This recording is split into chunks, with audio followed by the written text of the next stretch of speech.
ಮಳೆಗಾಲದ ಸಂಜೆ ನಂಬಿದವರೇ ಮೋಸ ಮಾಡಿದ ಕತೆ. ನನ್ನ ಹೆಂಡತಿ ನನ್ನ ಬಾಸ್ ಜೊತೆ ಕಣ್ಣಾರೆ ಕಂಡ ನೋವು, ಪ್ರೀತಿ, ವಿಶ್ವಾಸ ಎಲ್ಲವೂ ಸುಳ್ಳಾಯಿತಾ? ಈ ಕಥೆಯಲ್ಲಿ ಮೋಸದ ಕರಾಳ ಸತ್ಯಗಳು, ರಹಸ್ಯ ಸಂಬಂಧಗಳು ನಿಮ್ಮನ್ನು ಬೆಚ್ಚಿ ಬೀಳಿಸುತ್ತವೆ. ಕುತೂಹಲ ಕೆರಳಿಸುವ ಈ ಕಥೆಯನ್ನು ಕೇಳಿ. ಮಳೆ ಜೋರಾಗಿ ಸುರಿಯುತ್ತಿತ್ತು. ಆಕಾಶ ಕಪ್ಪಗಾಗಿ ಮುಚ್ಚಿಹೋಗಿತ್ತು. ಗುಡುಗು ಸಿಡಿಲುಗಳ ಸದ್ದು ಭಯಾನಕವಾಗಿತ್ತು. ನಾನು ಆಫೀಸಿನಿಂದ ಬೇಗನೆ ಹೊರಟೆ. ಮನೆಗೆ ಹೋಗುವ ಆತುರ. ನನ್ನ ಹೆಂಡತಿ ರಮ್ಯಾ ನನಗಾಗಿ ಕಾಯುತ್ತಿರಬಹುದು ಎಂದುಕೊಂಡೆ. ಅವಳು ನನ್ನ ಪ್ರಪಂಚ. ಅವಳಿಲ್ಲದೆ ನಾನಿಲ್ಲ. ನಾನು ಆಫೀಸಿನಿಂದ ಹೊರಬಂದಾಗ ಮಳೆ ಇನ್ನಷ್ಟು ಜೋರಾಗಿತ್ತು. ಕಾರ್ ಸ್ಟಾರ್ಟ್ ಮಾಡಿದೆ.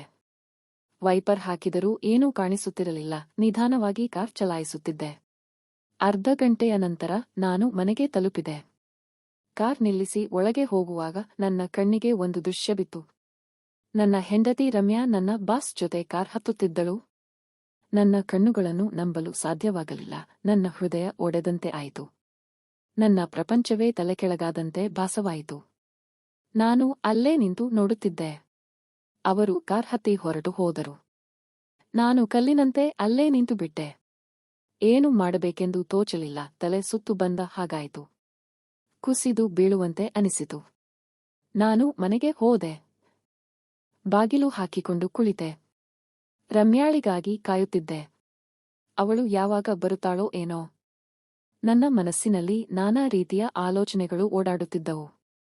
ಅವಳು ಯಾಕೆ ನನ್ನ ಬಾಸ್ ಜೊತೆ ಹೋದಳು? ಅವರಿಬ್ಬರ ನಡುವೆ ಏನಿದೆ? ನನಗೆ ಮೋಸ ಮಾಡಿದಳಾ? ರಾತ್ರಿ 10 ಗಂಟೆಯಾಯಿತು. ರಮ್ಯಾ ಇನ್ನೂ ಬಂದಿರಲಿಲ್ಲ. ನಾನು ಅವಳಿಗೆ ಫೋನ್ ಮಾಡಿದೆ. ಅವಳು ಫೋನ್ ರಿಸೀವ್ ಮಾಡಲಿಲ್ಲ. ಮತ್ತೆ ಟ್ರೈ ಮಾಡಿದೆ. ಆದರೂ ಪ್ರಯೋಜನವಾಗಲಿಲ್ಲ. ನನ್ನ ಆತಂಕ ಹೆಚ್ಚಾಯಿತು. ನಾನು ಟಿವಿ ಆನ್ ಮಾಡಿದೆ. ಆದರೆ ನನ್ನ ಮನಸ್ಸು ಟಿವಿಯಲ್ಲಿ ಇರಲಿಲ್ಲ. ರಮ್ಯಾಳ ಮೇಲೆಯೇ ನನ್ನ ಗಮನವಿತ್ತು. ಅವಳು ಯಾವಾಗ ಬರುತ್ತಾಳೋ ಎಂದು ಕಾಯುತ್ತಿದ್ದೆ. ರಾತ್ರಿ 12 ಗಂಟೆಯಾಯಿತು. ರಮ್ಯಾ ಬಂದಳು. ಅವಳನ್ನು ನೋಡಿದ ತಕ್ಷಣ ನನಗೆ ಕೋಪ ಬಂದಿತು. ಆದರೆ ನಾನು ನನ್ನನ್ನು ಕಂಟ್ರೋಲ್ ಮಾಡಿಕೊಂಡೆ. ಎಲ್ಲಿ ಹೋಗಿದ್ದೆ? ನಾನು ಕೇಳಿದೆ. ನಾನು ಫ್ರೆಂಡ್ ಮನೆಗೆ ಹೋಗಿದ್ದೆ. ಅವಳು ಸುಳ್ಳು ಹೇಳಿದಳು. ಯಾವ ಫ್ರೆಂಡ್ ಮನೆಗೆ? ನಾನು ಮತ್ತೆ ಕೇಳಿದೆ. ನಾನು ಹೇಳುತ್ತೇನೆ, ಅವಳು ತಡಬಾಯಿಸಿದಳು.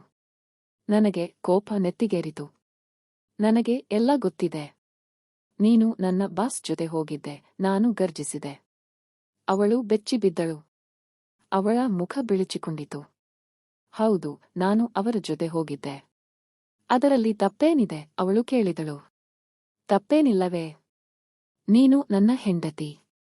ನೀನು ಬೇರೆಯವರ ಜೊತೆ ಹೋಗುವುದು ತಪ್ಪಲ್ವಾ? ನಾನು ಕೂಗಾಡಿದೆ. ನಾನು ನಿನ್ನನ್ನು ಪ್ರೀತಿಸುವುದಿಲ್ಲ. ನಾನು ಅವರನ್ನು ಪ್ರೀತಿಸುತ್ತೇನೆ, ಅವಳು ಹೇಳಿದಳು. ಆ ಮಾತು ಕೇಳಿ ನನ್ನ ಹೃದಯ ಮತ್ತೆ ಒಡೆದಂತೆ ಆಯಿತು. ನನ್ನ ಕಣ್ಣಲ್ಲಿ ನೀರು ಬಂತು. ನಾನು ನಿನಗೆ ಏನೂ ಕಡಿಮೆ ಮಾಡಿದ್ದೆ?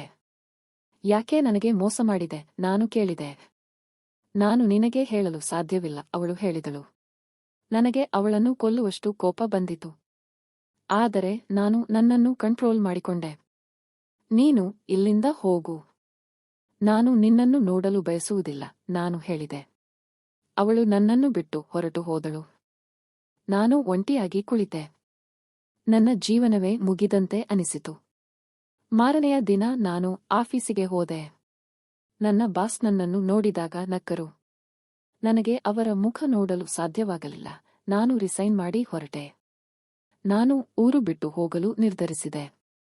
ನನ್ನ ಹಳೆಯ ಜೀವನವನ್ನು ಮರೆತು ಹೊಸ ಜೀವನವನ್ನು ಪ್ರಾರಂಭಿಸಲು ನಿರ್ಧರಿಸಿದೆ. ಹೊಸ ಊರಿಗೆ ಬಂದ ಮೇಲೆ ನಾನು ಒಂದು ಸಣ್ಣ ಕೆಲಸವನ್ನು ಹುಡುಕಿಕೊಂಡೆ. ಒಂದು ಸಣ್ಣ ಮನೆಯಲ್ಲಿ ವಾಸಿಸಲು ಪ್ರಾರಂಭಿಸಿದೆ. ನನ್ನ ಹಳೆಯ ಜೀವನವನ್ನು ಮರೆಯಲು ಪ್ರಯತ್ನಿಸುತ್ತಿದ್ದೆ.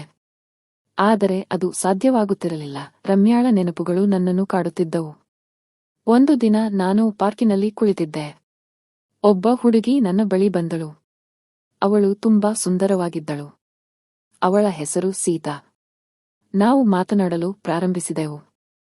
ಅವಳು ನನ್ನ ಬಗ್ಗೆ ಕಾಳಜಿ ವಹಿಸುತ್ತಿದ್ದಳು. ಅವಳೊಂದಿಗೆ ಮಾತನಾಡಲು ನನಗೆ ತುಂಬಾ ಸಂತೋಷವಾಗುತ್ತಿತ್ತು. ಕಾಲಕ್ರಮೇಣ ನಾವು ಪ್ರೀತಿಸಲು ಪ್ರಾರಂಭಿಸಿದೆವು. ಅವಳು ನನ್ನ ಜೀವನದಲ್ಲಿ ಹೊಸ ಭರವಸೆಯನ್ನು ತಂದಳು.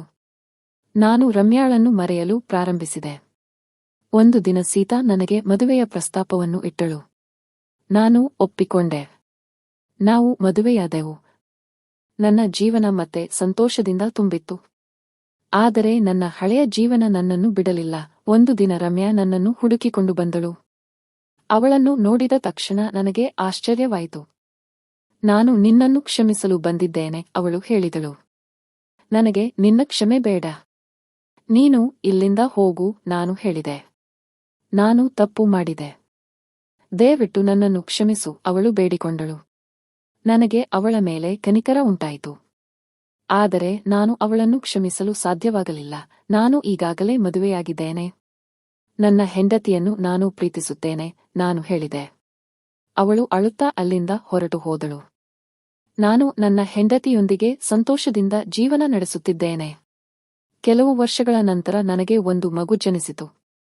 ನನ್ನ ಸಂತೋಷಕ್ಕೆ ಪಾರವೇ ಇರಲಿಲ್ಲ. ನಾನು ನನ್ನ ಹೊಸ ಜೀವನದಲ್ಲಿ ಸಂತೃಪ್ತನಾಗಿದ್ದೆ. ಒಂದು ದಿನ ನಾನು ನನ್ನ ಮಗುವಿನೊಂದಿಗೆ ಪಾರ್ಕಿನಲ್ಲಿ ಆಡುತ್ತಿದ್ದೆ. ಆಗ ನಾನು ರಮ್ಯಾಳನ್ನು ನೋಡಿದೆ. ಅವಳು ಒಬ್ಬಂಟಿಯಾಗಿ ಕುಳಿತಿದ್ದಳು. ನಾನು ಅವಳ ಬಳಿ ಹೋದೆ. ಹೇಗಿದ್ದೀಯಾ, ನಾನು ಕೇಳಿದೆ. ನಾನು ಚೆನ್ನಾಗಿದ್ದೇನೆ. ನೀನು ಹೇಗಿದ್ದೀಯಾ, ಅವಳು ಕೇಳಿದಳು. ನಾನು ಸಂತೋಷವಾಗಿದ್ದೇನೆ, ನಾನು ಹೇಳಿದೆ. ನನಗೆ ಸಂತೋಷವಾಯಿತು, ಅವಳು ಹೇಳಿದಳು. ನಾವು ಸ್ವಲ್ಪ ಹೊತ್ತು ಮಾತನಾಡಿದೆವು. ನಂತರ ನಾನು ನನ್ನ ಮಗುವಿನೊಂದಿಗೆ ಮನೆಗೆ ಹೋದೆ. ನಾನು ನನ್ನ ಹಳೆಯ ಜೀವನವನ್ನು ಮರೆತು ಹೊಸ ಜೀವನವನ್ನು ಪ್ರಾರಂಭಿಸಿದೆ. ನನ್ನ ಹೊಸ ಜೀವನದಲ್ಲಿ ನಾನು ಸಂತೋಷವಾಗಿದ್ದೇನೆ. ಈ ಕತೆ ಕೇವಲ ಕಾಲ್ಪನಿಕ. ಇದು ಯಾರನ್ನೂ ನೋಯಿಸುವ ಉದ್ದೇಶ ಹೊಂದಿಲ್ಲ. ಕಥೆಯಲ್ಲಿ ಬರುವ ಪಾತ್ರಗಳು ಮತ್ತು ಘಟನೆಗಳು ಕೇವಲ ಕಲ್ಪನೆ. ಈ ಕಥೆಯನ್ನು ವೀಕ್ಷಿಸಿದ್ದಕ್ಕಾಗಿ ಧನ್ಯವಾದಗಳು. ನಿಮಗೆ ಈ ಕತೆ ಇಷ್ಟವಾದಲ್ಲಿ ಲೈಕ್ ಮಾಡಿ, ಶೇರ್ ಮಾಡಿ ಮತ್ತು ನಮ್ಮ ಚಾನೆಲ್ ಅನ್ನು ಸಬ್ಸ್ಕ್ರೈಬ್ ಮಾಡಿ. ನಿಮ್ಮ ಅನಿಸಿಕೆಗಳನ್ನು ಕಾಮೆಂಟ್ ಬಾಕ್ಸ್ನಲ್ಲಿ ತಿಳಿಸಿ.